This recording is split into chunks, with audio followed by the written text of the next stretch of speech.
이 하는 우리가 쉽게 접근할 수 있는 그런 성경책이 아닙니다.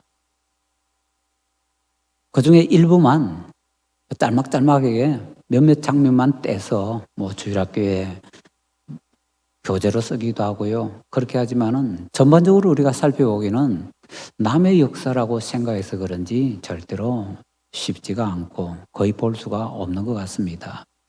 열왕기상, 열왕기하를 제대로 잘 이해만 할 수 있다면은 사실은 우리가 성경을 보는 안목이 굉장히 넓어지게 될 것이고요. 또 깊어지게 될 겁니다.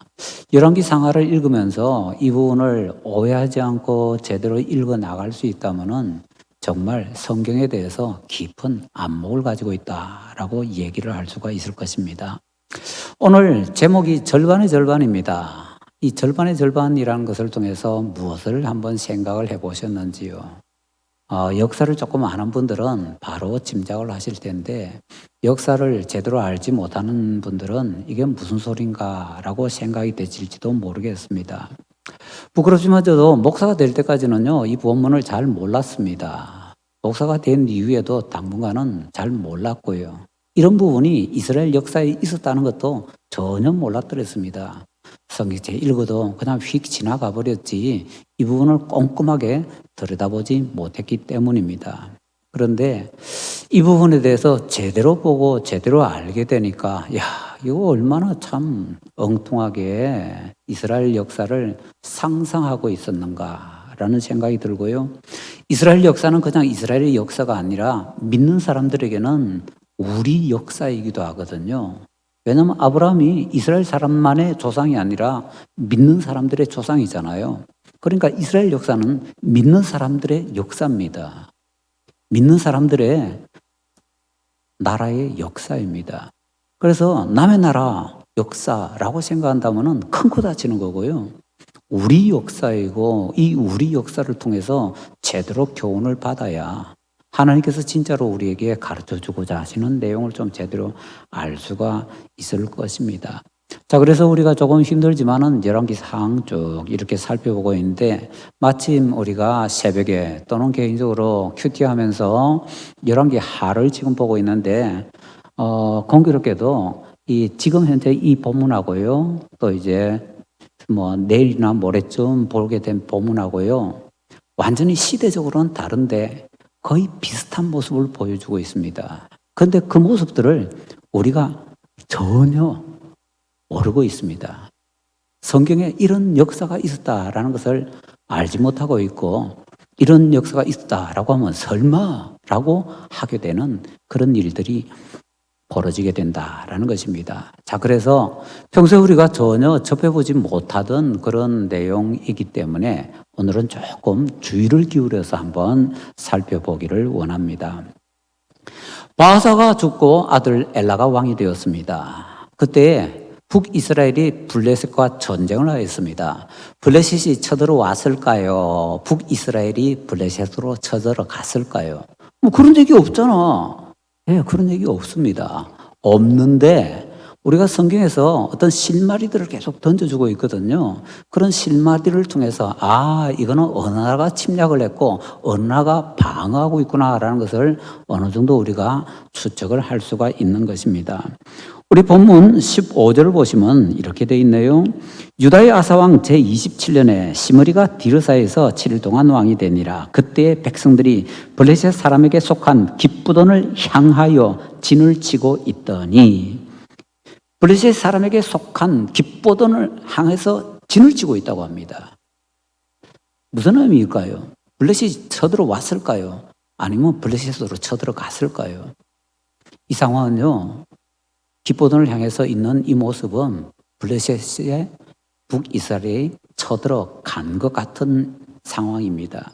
그렇기 때문에 어떤 일이 벌어지는가 하면은 그 전쟁터에서 오므리를 왕으로 추대할 때 군사를 바로 철수시켜서 수도로 그 군사가 대거 올 수가 있었던 겁니다. 만약에 블레셋이 쳐들어왔더라면요, 그 군사 못 뺍니다. 군사 빼는 순간 국경이 무너지게 되고 이스라엘의 안위가 끝장이 나기 때문이죠. 근데 자기들이 쳐들어갔기 때문에 자, 우리 잠시 휴전하자. 그렇게 큰 소리 치면서 우리가 군사 좀 빼줄게. 그러면서 군사를 뺄 수가 있는 거지요.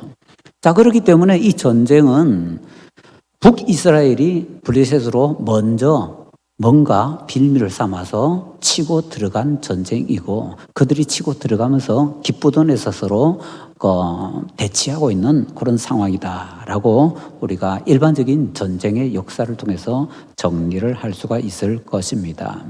자, 그런데 이 전쟁이 일어난 때가 언제인가요?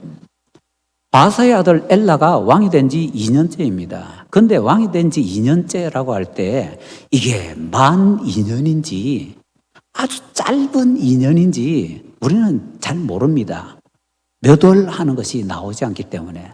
짧은 2년이라면요, 예를 들어서 12월 달에 전쟁 시작하고 1월 달이 돼도 2년입니다. 1월 달에 전쟁이 시작해서 그 다음에 12월 달이 되어도 2년입니다. 그러니까 만 2년하고 그냥 대강 2년하고 그냥 기간이요, 거의 2년 차이가 날 수도 있다는 겁니다. 엘라가 왕으로서 2년 있었다 그러는데 이 2년이 꽉 찬 2년인지 그냥 몇 달짜리밖에 안 되는 2년인지 우리는 잘 모릅니다. 그런데 다시 일반적인 전쟁의 상황으로 들어가서 이 본문의 상황을 생각해 봅시다. 엘라의 아버지 바아사는 앞에 여로보암 일족을, 왕조를 완전히 몰살시키고 왕이 되었습니다. 그 아버지 나름대로는 내가 하나님의 뜻에 따라서 이런 얘기를 했지만은 그 왕조가 세워지고 나서 백성들에게 크게 지지를 받고 있을 것인가? 아니면 저 앞에 왕조를 몰살시키고 지가 왕이 돼가지고 그런 입장에 있을 것인가? 라고 생각해 보면요, 왕조의 정통성이라든지 이런 것이 그렇게 확실하게 세워지지 않은 때입니다. 하나님께서 정확하게 이런 예언의 말씀들을 주셔가지고 그 바사를 통해서 이루어진다. 예언을 통해서는 그런 거 주시잖아요. 근데 바사를 통해서 주신다, 그런 건 없거든요. 그냥 여로보암 집이 이렇게 멸종을 당하리라 라는 말씀만 있는 거죠. 자, 그렇기 때문에 이 바사 집안은요, 정통성이라는 데서 약합니다. 그런데 이 바사가 죽고 아들이 왕이 되었습니다. 그러면 그 아들이 왕이 되자마자 제일 먼저 하는 일은 뭘까요? 왕권 강화지요. 왕권을 강화하려면 어떻게 할까요? 현대에도 국가 간의 전쟁이 일어나는 모습을 가만히 보면요, 전쟁이 일어나야 돼서 일어나는 것이 아니라 자기들 내부적으로 정치적으로 뭔가 문제가 있으니까 그 내부에 있는 이 불만들 해소시키기 위해서 일부러 밖으로 전쟁을 만들어서 터뜨려가지고 막 전쟁을 하는 경우가 많습니다. 정확하게 말하자면 대부분입니다. 국가 간의 전쟁들은요, 일어나야 돼서 일어난 것이 아니라 대부분 다 안에 복잡한 문제가 있는데 안에 문제가 잘 해결이 안 되니까 그래서 밖으로 터뜨려가지고는 국민들의 불만, 불평, 원망 이런 것들을 상대 나라로 다 쏟게 만들어서 안에 문제를 그냥 싹 정리를 하려고 하는 그런 의도가 많이 있다라는 거지요. 엘라가 즉위하자마자 블레셋과 전쟁을 합니다. 그런데 이 전쟁이 블레셋이 쳐들어온 것이 아니라 엉뚱하게도 이스라엘 역사에 그런 일이 거의 없는데 이스라엘이 먼저 블레셋으로 쳐들어간 전쟁이다. 뻔한 것 아닙니까? 이 전쟁은 명분을 만들기 위해서, 정통성을 확실하게 굳히기 위해서 엘라 쪽에서 먼저 전쟁을 일으켰고 전쟁이 그렇게 진행이 되어가고 있다라는 것이지요. 자, 그런데 진짜 엉뚱한 것은요, 그렇게 전쟁을 일으키고 그렇게 전쟁을 수행하고 있다면은 엘라는 어디 있어야 됩니까? 전쟁터에 가 있어야 됩니다. 그런데 그 엘라는요, 수도에 남아 있습니다. 수도에서 술잔치하고 있습니다. 이게 말이 안 되잖아요. 진짜 필요해서 적국이 쳐들어와서 한 전쟁이다. 그래도 그러면 안 될 텐데. 왜냐하면 고대 시대는 중요한 전쟁은 다 왕이 앞장서서 가니까요, 전쟁터에. 그런데 어떻게 된 게 이 엘라는 그 중요한 전쟁에서, 자기에게 너무나 중요한 명분을 쌓는 전쟁에서 구사들만 전쟁터에 보내놓고 자기는 왕궁에서 술파티를 하고 있는 겁니다. 그러니까 이러한 상황 속에서 백성들의 원망과 원성은 아마 하늘을 찌를 정도였을 겁니다. 그런 분위기를 아니까 군대 장관 중에 하나였던 시므리가 반란을 일으켜서는 엘라를 쳐 죽이고 엘라 가문을 아예 몰살을 시켜버리지요. 9절에서 시므리는 이스라엘 군대 병거의 절반을 통솔했다라고 합니다. 그러니까 이스라엘 군대 전체의 절반을, 왜냐하면 병거가 가장 중요한 전쟁 무기 중에 하나니까요. 요즘으로 치면은 요즘은 조금 중요성이 덜해졌는데 6.25 전쟁 정도 생각하면요, 6.25 전쟁 때 가장 중요한 게 뭐였습니까? 탱크였잖아요. 탱크 부대입니다. 요즘 우리 개념으로 생각하면은 가장 중요한 탱크 부대장인데 이스라엘 군대 전체의 탱크 부대 절반을 인수하니까 사실은 이스라엘 군대 전체의 절반에 통수하는 통수권자라는 거지요. 자, 그런 이 시므리가 엘라를 쳐 죽이고 왕이 됩니다. 여호와 예언한 그대로 성취됩니다. 13절에 헛된 것들이라는 말이 나오는데요. 열왕기에서 헛된 것들하고 나올 때는 앞뒤 문맥을 살펴보면 대부분 다 헛된 것들이 바로 우상이라는 걸 알 수가 있습니다. 헛된 것들이라는 단어 자체가 우상입니다. 그래서 우상으로 번역할 때도 있고 그냥 헛된 것들하고 그냥 그대로 번역을 할 때도 있습니다. 결국에는 바사와 엘라 가문이 왜 멸망했는가? 우상 숭배 때문에 멸망을 한 겁니다. 그들의 가장 큰 죄는 무엇이었는가? 우상 숭배였다라는 것입니다. 단순히 금송아지를 여호와 하나님이라고 하는 정도가 아니라 우상 숭배를 곁들여서 그렇게 우상 숭배를 많이 저질렀던 그런 집안이었다라는 것이지요. 자, 그런데 또 다른 문제가 생겼습니다. 엘라를 죽이고 시므리가 백성들의 그 원한을 내가 풀어줄게. 그리고는 이제 엘라 쳐 죽이고 자기가 왕이 되었다고 선포했습니다. 그런데 시므리를 백성들이 인정을 하지 않습니다. 시므리가 그래서 반란을 일으키고 자기가 왕이 되었다는 소식을 전쟁터에서 듣고는요, 전쟁터에서 자기들을 지휘하고 있던 오므리를 왕으로 세워버립니다. 이게 어떻게 된 일이죠? 그래서 다시 한번 상황을 다시 또 봅니다. 이게 도대체 왜 이래 되지? 그럼 백성들의 원성과 원한을 풀어줬으니까 오히려 백성들이 기뻐하고 시므리를 왕으로 자기가 왕 하면 그래 우리가 왕으로 인정할게 초대를 해줘야 되는데 왜 시므리 치워버리고 엉뚱한 오므리를 왕으로 세우냐 이거지요. 이유는 똑같은 이유인 것 같습니다. 지금 중요한 전쟁을 하고 있는데 이 전쟁에서 최종 지휘관은 누가 돼야 되는가? 이스라엘 병거의 절반을 다스리고 있는 시므리가 이 전쟁의 총지휘 사령관이 되어 있어야 될 겁니다. 그런데 전쟁터에서 총지휘하고 있어야 될 그 사령관 같은 시므리가 지금 어디에 있습니까? 수도에 있습니다. 그럼 시므리는 자기 자리를 지켰습니까? 전쟁하는 데 있어서? 시므리도 자기 자리를 안 지킨 거지요. 엘라만 자기 자리를 안 지킨 것이 아니라 시므리도 자기 자리를 안 지키고 수도에서 뭔 이유로 수도에 있는지 모르겠는데 그도 수도에 있으면서 그런 일을 했다 그러니까 우리는 엘라도 인정 못했지만은 당신도 인정하지 못한다. 그리고는 백성들이 군인들을 중심으로 시므리를 치워버리고 오므리를 왕으로 세우는 거지요. 그래서 오므리가 왕으로 추대되니까 왕으로 추대되는데 그냥 가만히 있으면 안 되잖아요. 시므리가 자기가 왕이라고 선언을 했으니 시므리를 처리를 해야 되는 거지요.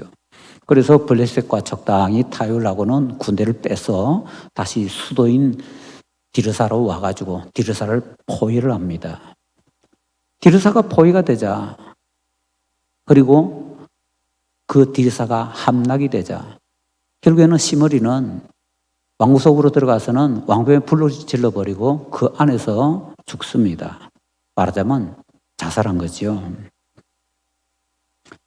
거기까지 기간을 세우면 딱 7일입니다. 시므리가 엘라를 죽이면서 나 왕 하면서 선포한 때부터 왕궁에 불을 지르고 죽는 그 기간까지가 딱 7일, 일주일이었더라라는 것입니다. 그런데 우리 성경에 좀 이해할 수가 없는 그런 구절이 있네요. 겨우 7일 왕으로 있었는데 이 시므리가요 여로보암의 길을 걸으면서 악했대요. 7일 동안 뭐? 그러니까 우리는 7일 동안 뭐 하고 쳐다보지만 그게 아니고 그 앞에가 연장되어 있는 거지요.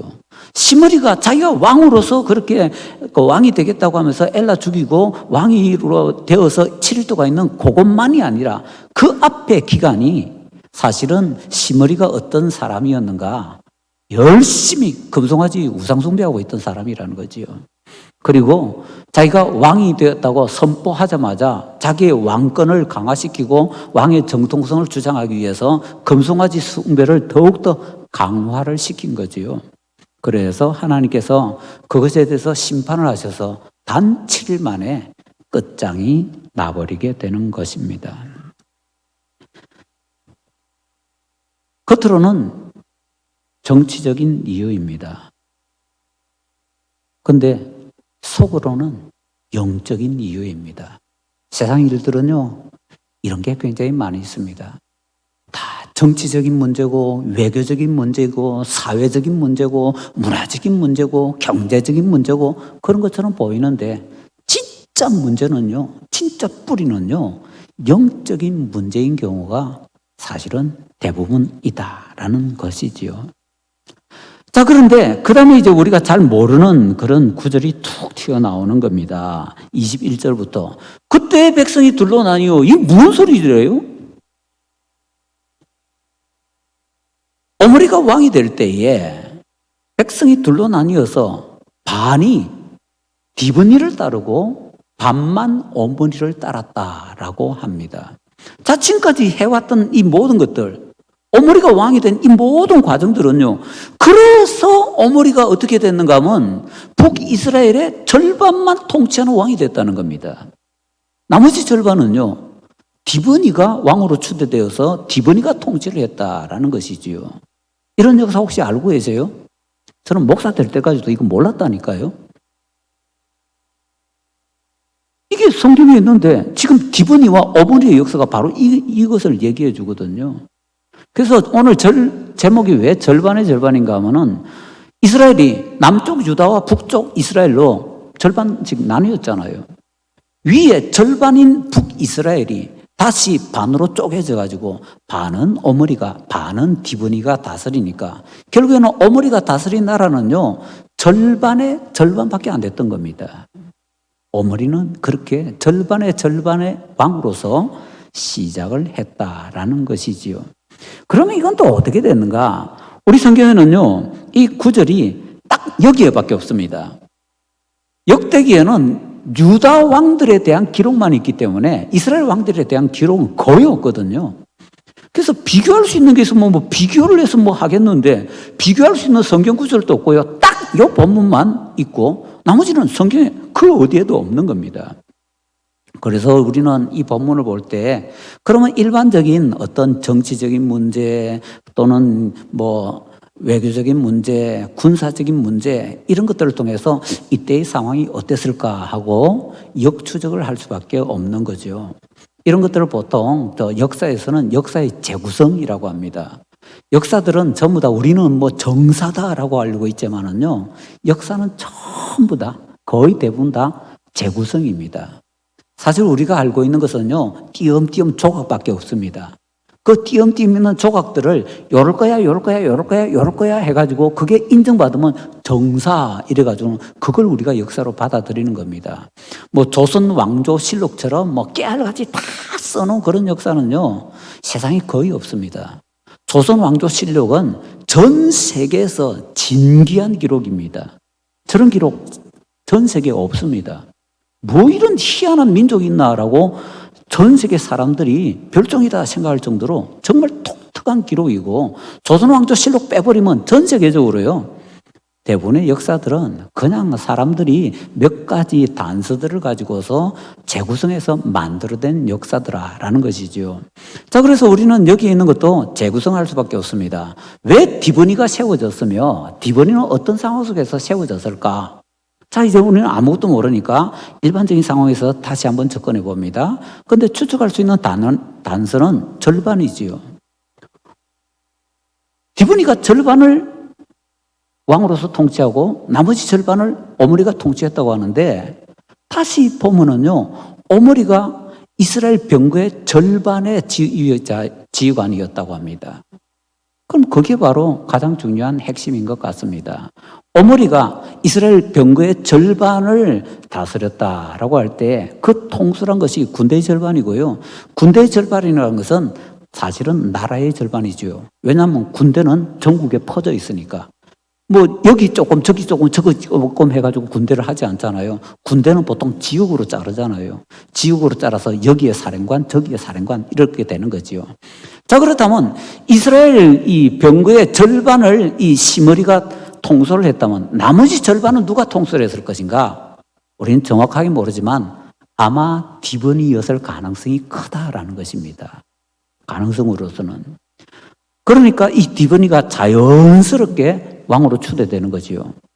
오므리가 사실은 절반 통치자는 안 했지만 시므리가 그냥 있어야 될 자리에 있지 않고 엉뚱한 데 가서 엉뚱한 짓을 했기 때문에 전쟁터에서 수고하고 있던 오므리를 당신이 우리 진짜 지도자요 라고 하고서는 백성들이 왕으로 세웠던 것처럼 디브니가 그런 자기 나름대로 어떤 그런 정통성이 있기 때문에 디브니가 왕으로 세워졌다라는 것이지요. 그래서 사실은 이때는요, 이스라엘이 삼국시대였습니다. 남쪽 유다, 북쪽에 둘, 그래서 세 나라, 이스라엘의 삼국시대 또는 북이스라엘만 치면 이국시대였다라고 할 수 있는 거죠. 아까 말씀드렸습니다.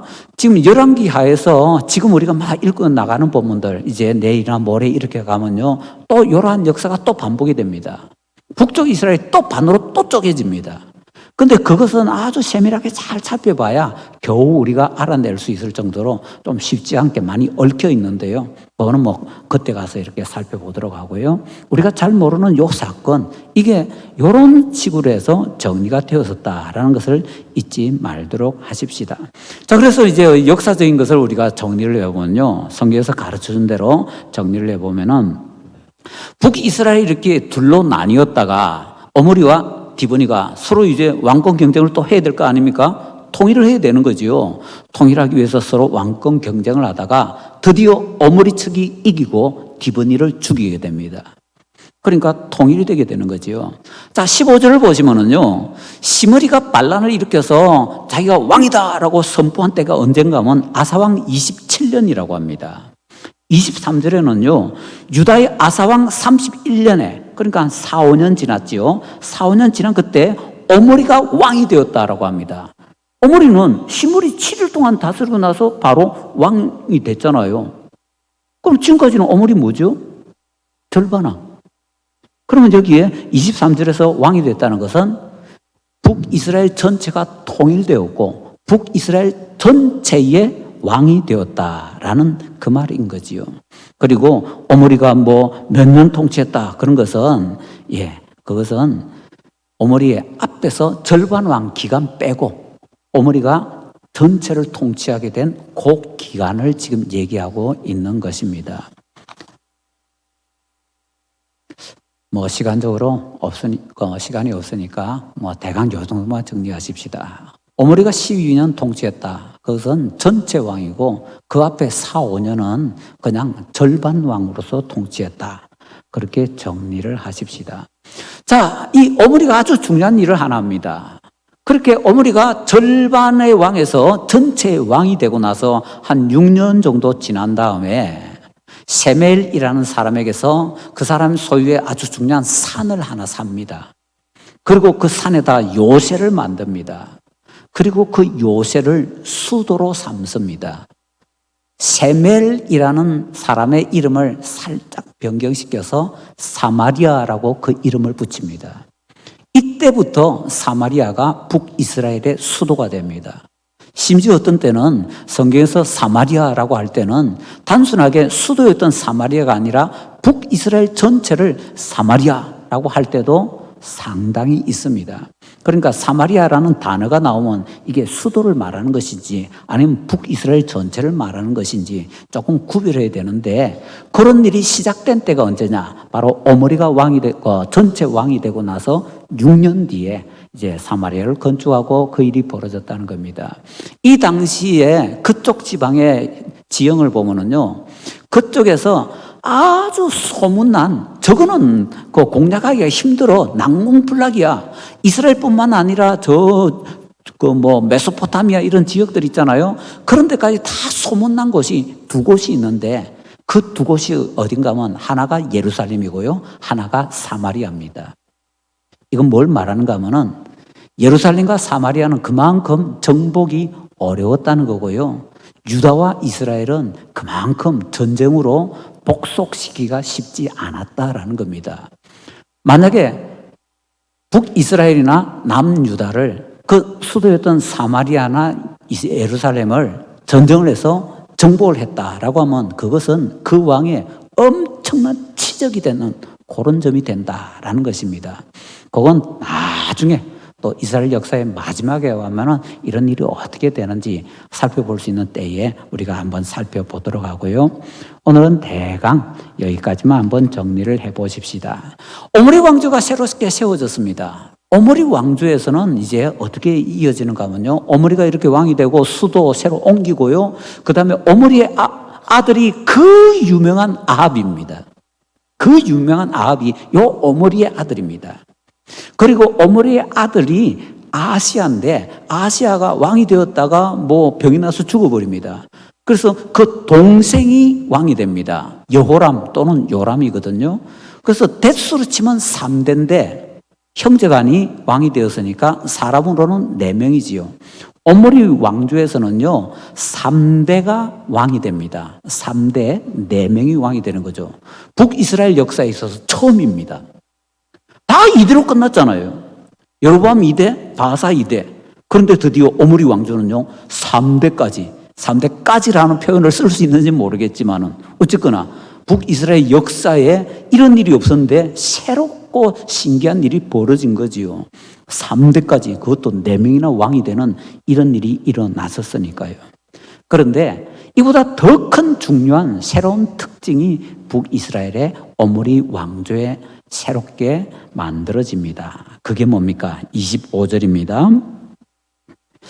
25절 보면 이런 구절이 있네요. 오므리가 여호와 보시기에 악을 행하되, 그 다음에요, 그전의 모든 사람보다 더욱 악하게 행하여.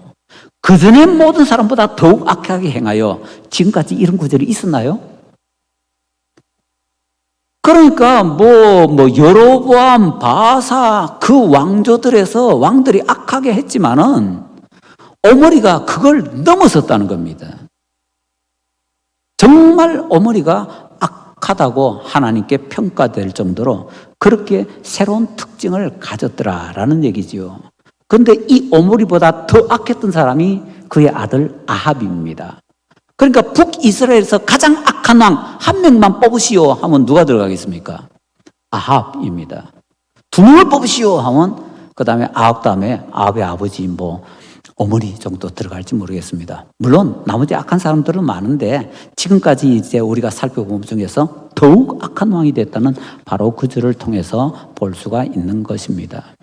자, 이제 정리해보면요. 오므리는 자기가 절반 왕으로 한 4, 5년, 4년이라고 합시다. 그 다음에 자기가 통일 왕국에 12년, 합계 한 16년 정도 통치를 했습니다. 시므리는 달랑 7일 했습니다. 그런데 시므리와 오므리 이름은 비슷한데요. 그 2명이 통치 기간이 얼마나 차이가 납니까? 그렇다고 해서 오므리가 시므리보다 더 괜찮습니까? 더 악했습니다. 하나님께서 더 악하시다고 그럽니다. 그런데 시므리는 7일 만에 심판받아서 끝장났는데 오므리는 16년 동안이나 떵떵거리면서 통치를 합니다. 이게 우주된 사건입니까? 우리 성도님들은 살아가면서 이런 거 못 느끼셨어요? 내 딸이는 열심히 신앙생활 한다고 낑낑거리면서 노력했는데 나는 하느님보다 안 된 것 같은데 저 사람은 내가 봐도, 나 잘 모르는데 내가 봐도 좀 못된 짓 많이 하고 악하게 하고 그렇게 사는데 떵떵거리면서 잘 산다는 거죠. 그것도 아주 오랫동안. 이런 일 못 경험하셨어요? 저는 맨날 젊을 때에 어떤 사람 때문에 정말 절망을 한 적이 있습니다. 그때 하나님께서 제게 말씀을 주시는데 시편 37편 7절 말씀. 그리고 공교롭게도 37편을 앞뒤 바꾸면 73편이잖아요. 73편에는 3절, 그래서 37편에서는 7절, 73편에서는 3절, 거의 비슷한 내용입니다. 그 말씀을 주시더라고요. 너무너무 절망했는데 그 내용이 뭐냐? 악한 자가 너무너무 잘 됐다 할지라도 화내지 말고 시기하지 말라는 겁니다. 그런데 그렇게 고통스럽게 했던 그 사람이 지금도 멋지게 떵떵거리며 잘 살고 있습니다. 이럴 때에 우리는 우리 눈앞에 있는 것을 쳐다볼 것이 아니라 눈을 조금 높이 들어서 하나님을 봐야 된다는 거죠. 나보다 더 잘 아시는 하나님. 저는 이런 것에 대해서 가끔 밥 짓는 것으로 비유를 하잖아요. 전자밥솥에 밥을 안 떴습니다. 뭐 그냥 솥은 잘 모르겠지만 전자밥솥은요, 밥 다 되면 삐 하고 소리가 나잖아요. 애들이 배가 고파 죽겠다고 할 때 아무리 배고파 숨 넘어가겠다고 해도 그 어머니들은요, 절대로 아직 그 삐 소리도 안 나는데 뚜껑 열어서, 뚜껑 열면 그때 큰일 나죠. 뻥 터집니까? 뚜껑 열어서 밥 주지 않습니다. 밥 다 될 때까지 무조건 기다리라고 합니다. 드디어 그 앞에서 기다리고 있는데 삐 소리가 났습니다. 애들은 빨리 밥 퍼달라고 하는데 엄마는 그래도 또 뚜껑 안 엽니다. 기다려. 왜 기다려요? 뜸 들어야 되니까. 그 몇 분간 뜸이 들어야, 그래야 마지막 뜸 들어야 밥이 더 맛있으니까 그 뜸 들이는 몇 분까지 더 기다리라고. 애들은 죽지요. 애들은 모릅니다. 근데 엄마는 압니다. 진짜로 맛있게 건강하게 먹으려면요, 몇 분 더 기다려야 되는 걸 알기 때문에 옆에서 별소리를 치면서 별 난리를 쳐도요, 눈 하나 깜짝하지 않고 기다립니다. 애들이 뚜껑 열려면은요, 가서 뚜껑 몸으로 막고서 절대로 못 열게 만듭니다. 그리고 제때에 뚜껑 딱 열게 합니다. 하나님 그러신다라는 거지요. 우리가 볼 때는 벌써 뚜껑 열어야 되는데, 내가 볼 때는 벌써 뚜껑 열고 처리해줘야 되는데, 근데 하나님께서 보실 때는 아직 이 소리도 안 났고, 이 소리가 났어도 아직 뜸들 시간 조금 더 기다려야 되기 때문에, 그래서 참아라. 저도 보고 있는 거죠. 30몇 년 동안 이렇게 보고 있는데, 하나님께서 아직 뜸이 안 들었다고 그러시나 보다 라고, 마지막은 이제 뭐 어떻게 되는지 한번 봐야 될 거 아닙니까? 잘못되는 것을 보는 것이 아니라 뭐 어떻게 정리되는지 한번 보겠다라는 거지요. 그래서 우리 성도님들은 우리가 생각할 때 어떤 일들이 복잡하게 꼬인다 싶을 때 일단은요, 그것들을 지금 우리가 이 말씀을 하나하나 풀어낸 것처럼 제대로 잘 풀어내면서 앞뒤 잘 맞추면서 좀 살펴보시고요. 그 다음에 또 하나는요, 그 모든 것을 다 살펴봤을 때도 그 다음에는 그 문제, 그 사람 쳐다보지 말고 그 넘어 하나님을 보셔야 됩니다. 그래야 우리가 이 험한 세상에서 소망 가지고 살아갈 수가 있습니다. 하나님 볼 수 있는 눈이 열리는 우리 모든 성도님 되시기를 간절히 기원합니다.